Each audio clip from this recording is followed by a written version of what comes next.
الحمد لله رب العالمين والصلاة والسلام على رسوله الكريم محمد وعلى آله وأصحابه أجمعين وعلى من تبعهم بإحسان إلى يوم الدين. اما بعد، محترم سامعین، یہ ضروریات دین کورس کا کلپ نمبر 8 ہے۔ اس کا موضوع ہے وضو کا ثواب اور طریقہ۔ حضرات محترم، ہمارے دین نے ہمیں پاک رہنے کی بہت تاکید کی ہے۔ اللہ تعالیٰ کا ارشاد ہے، فیہ رجال یحبون ان یتطہروا واللہ یحب المطہرین۔ مطلب یہ کہ اس میں ایسے اچھے آدمی ہیں کہ وہ خوب پاک ہونے کو پسند کرتے ہیں، اور اللہ تعالیٰ خوب پاک ہونے والوں کو پسند کرتا ہے۔ اس آیت میں مسجد قباء اور مسجد نبوی کے نمازیوں کی تعریف کی گئی ہے کہ وہ پاک ہونے کا بہت اہتمام کرتے ہیں۔ پاکی سے یہاں جسم کی پاکی بھی مراد ہے اور اعمال کی پاکی بھی مراد ہے۔ اس آیت سے معلوم ہوا کہ پاکی کا خوب خیال رکھنا اللہ تعالیٰ کے پیارے بندوں کی صفات میں سے ہے۔ نبی اکرم صلی اللہ علیہ وسلم کا ارشاد ہے، الطہور شطر الایمان۔ مطلب یہ کہ پاک رہنا آدھا ایمان ہے۔ اس حدیث سے بھی پاکی کی انتہائی عظمت اور فضیلت کا اظہار ہوتا ہے۔ ایمان لانے سے چھوٹے بڑے سب گناہ معاف ہو جاتے ہیں، اور وضو غسل سے صرف چھوٹے گناہ معاف ہوتے ہیں۔ اس لیے پاکی کو آدھا ایمان فرمایا گیا۔ حضرات محترم، شریعت نے ناپاکی کی 2 قسمیں قرار دی ہیں۔ ایک قسم وہ ہے جو ہمیں نظر آتی ہے، جیسے مثلا آدمی کا پاخانہ پیشاب وغیرہ، اسے نجس کہتے ہیں۔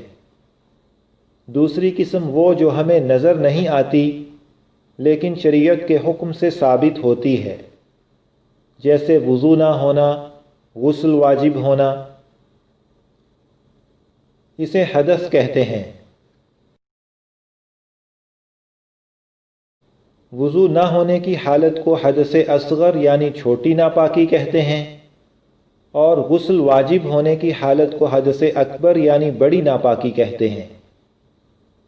حدث اکبر کو جنابت بھی کہتے ہیں، اور جس پر غسل واجب ہو اسے جنبی بھی کہتے ہیں۔ اور ایک یہ بات بھی سمجھیے کہ دین کے احکام کی مختلف قسمیں اور درجے ہیں۔ چنانچہ جو کام کرنے کے ہیں ان کے 4 درجے ہیں۔ نمبر 1 فرض، نمبر 2 واجب، نمبر 3 سنت مؤکدہ، نمبر 4 مستحب اور نفل۔ ان میں سے فرض، واجب اور سنت مؤکدہ کو کرنا ضروری ہے، اور ان میں سے کسی کام کو چھوڑنے میں گناہ ہے۔ لیکن واجب چھوڑنے میں سنت مؤکدہ سے زیادہ گناہ ہے، اور فرض چھوڑنے میں واجب سے زیادہ گناہ ہے۔ اور جن کاموں سے شریعت نے منع کیا ہے ان کے 3 درجے ہیں۔ نمبر 1 حرام، نمبر 2 مکروہ تحریمی، نمبر 3 مکروہ تنزیہی۔ مکروہ تنزیہی میں گناہ نہیں، لیکن اس سے بچنا بہتر ہے۔ مکروہ تحریمی اور حرام دونوں کے کرنے میں گناہ ہے۔ اب وضو کی فضیلت کے بارے میں ایک حدیث دیکھیے۔ حضور اکرم صلی اللہ علیہ وسلم ایک دفعہ قبرستان تشریف لائے۔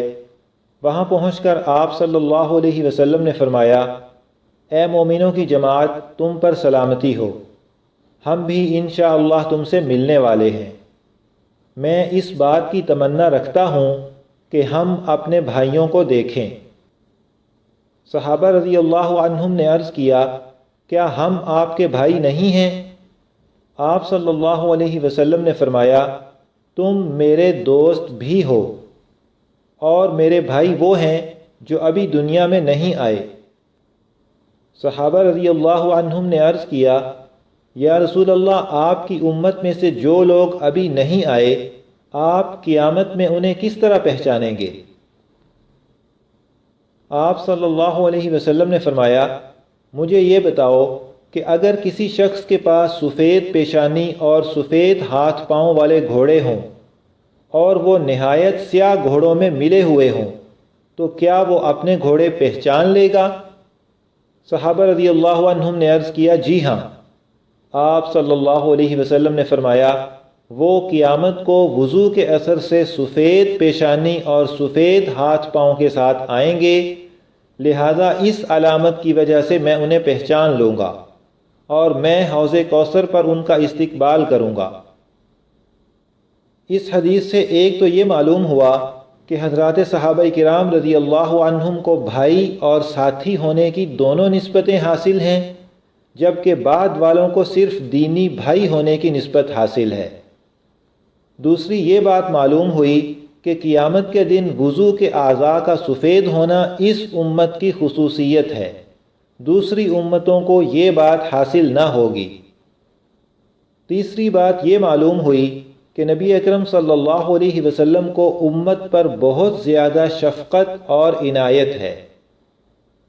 اور چوتھی یہ بات معلوم ہوئی کہ نبی اکرم صلی اللہ علیہ وسلم نے ہم سب کو بھائی کے لفظ سے یاد فرمایا ہے اور ہم سے ملنے کی تمنا ظاہر کی ہے، اور اس سے بڑھ کر ہمارے لیے خوشی اور سعادت کی بات اور کیا ہوگی کہ سید المرسلین اور رحمت للعالمین ہمارا ذکر کریں اور ہم سے ملنا چاہیں۔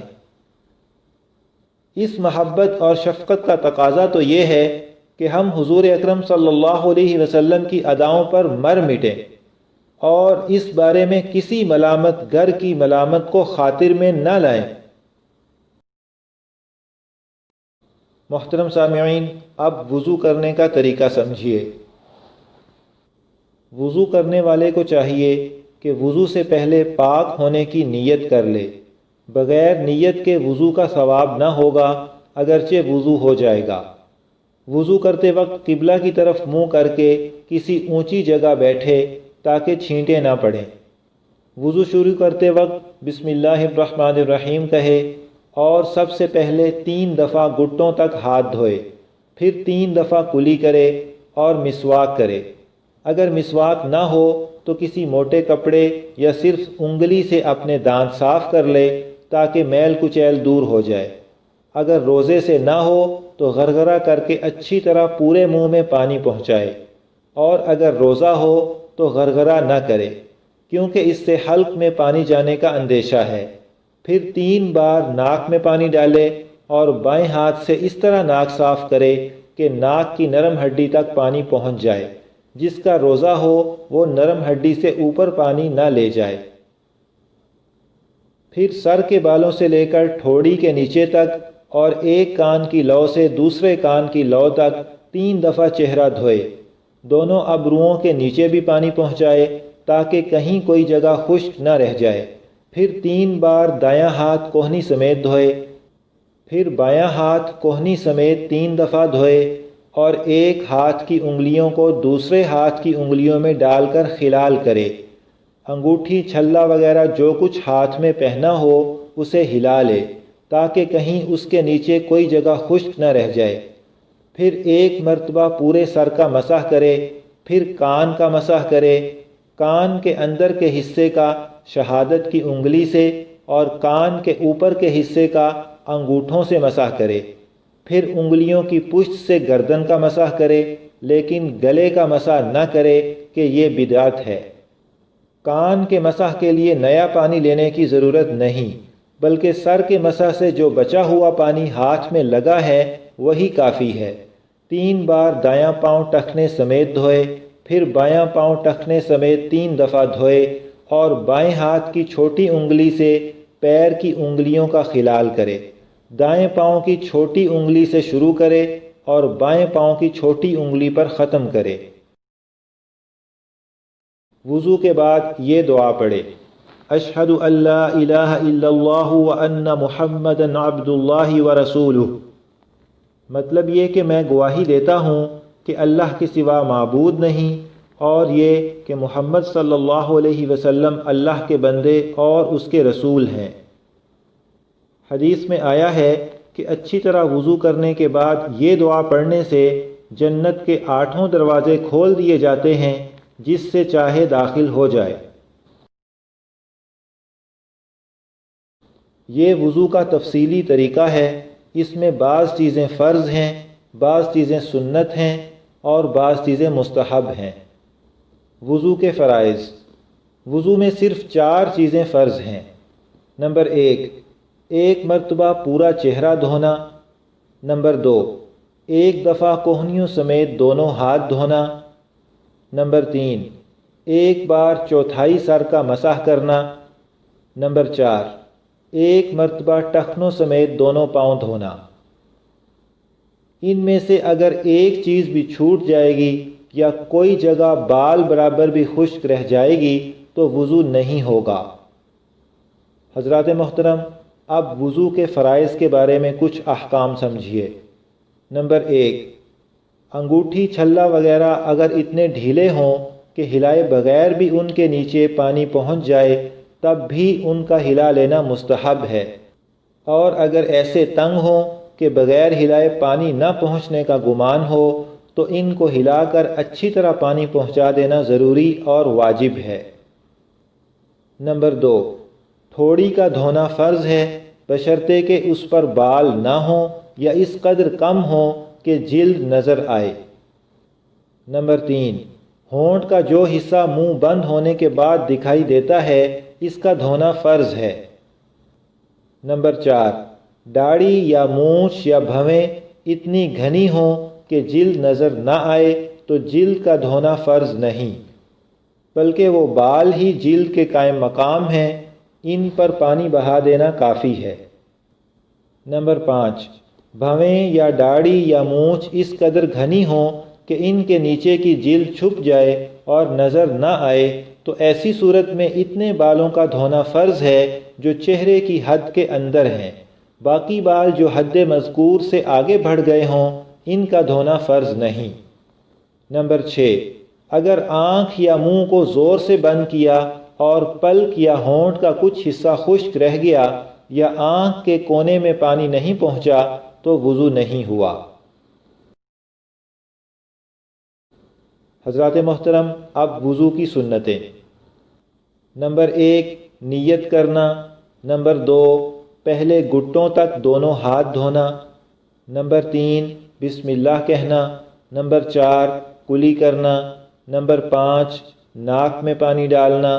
نمبر 6، مسواک کرنا۔